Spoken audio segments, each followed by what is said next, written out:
Hello everyone, I am N.R. Varule.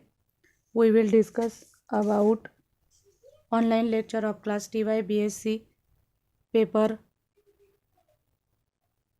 CH504 Industrial Chemistry. We discuss about unit first.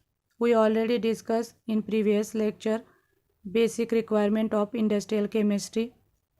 So today we will discuss about chemical production. Chemical production हे कंपनीचे growth indicate करतं, म्हणून आपण computer indices किंवा मग production indices त्याला म्हणू शकतो. हा एक कंपॅरेटिव्ह इंडायसेस आहे. सर्व इंडस्ट्रीमध्ये जो काही सेम प्रोडक्ट तयार करणार आहे त्याच्यासोबत जर आपण त्याला कंपेअर केलं तर त्याच्यासाठी जी पर्टिक्युलर इंडस्ट्रीज असते ती कुठे स्टँड करते हे आपल्याला लक्षात येईल. म्हणून केमिकल प्रोडक्शन हे आपल्याला इम्पॉर्टंट आहे. म्हणून आपण ह्या केमिकल प्रोडक्शनमध्ये काय काय असणार आहे ते आपण बघणार आहे. कोणत्या कोणत्या प्रोसेस असणार आहे. तर केमिकल प्रोडक्शनमध्ये पहिले रॉ मटेरियल असणार आहे, unit process, unit operation, quality control, process control आणि पोल्युशन कंट्रोल. रॉ मटेरियल हे पहिले आपण बघणार रॉ मटेरियल. रॉ मटेरियल हे प्रत्येक प्रोडक्शनसाठी जो रॉ मटेरियल हे रिक्वायर असतं त्याच्यासाठी दोन प्रोसेस असतात. एक युनिट प्रोसेस, दुसरी असते युनिट ऑपरेशन. आणि तीन कंट्रोल असतात, quality control, process control, pollution control. आता रॉ मटेरियलमध्ये जो काही फ्लो असणार आहे त्या प्रोसेसचा तो इझिली स्टिकिंग रॉ मटेरियल असणार आहे. म्हणजे त्याच्यावर जर काही फिजिकल ट्रीटमेंट केली जाते म्हणजेच त्याचं चॉपिंग केलं जातं आणि म्हणजेच त्याचा ज्यूस तयार केला जाईल.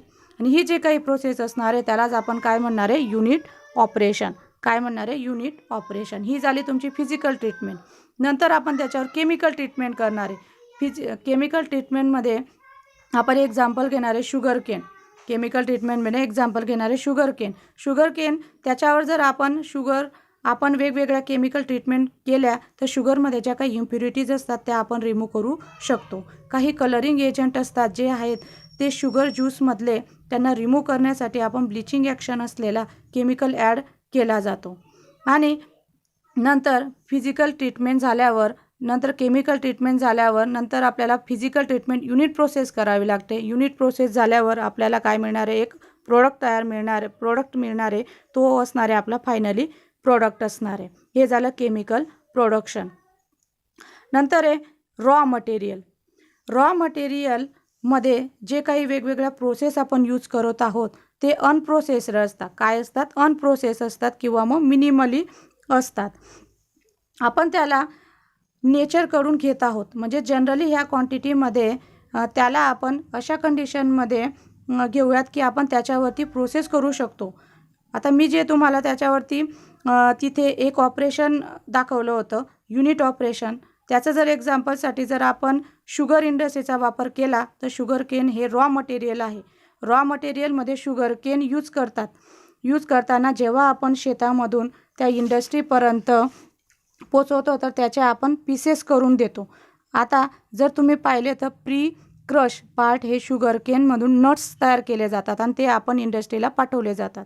That is first step. ही काय फर्स्ट स्टेप आहे. रॉ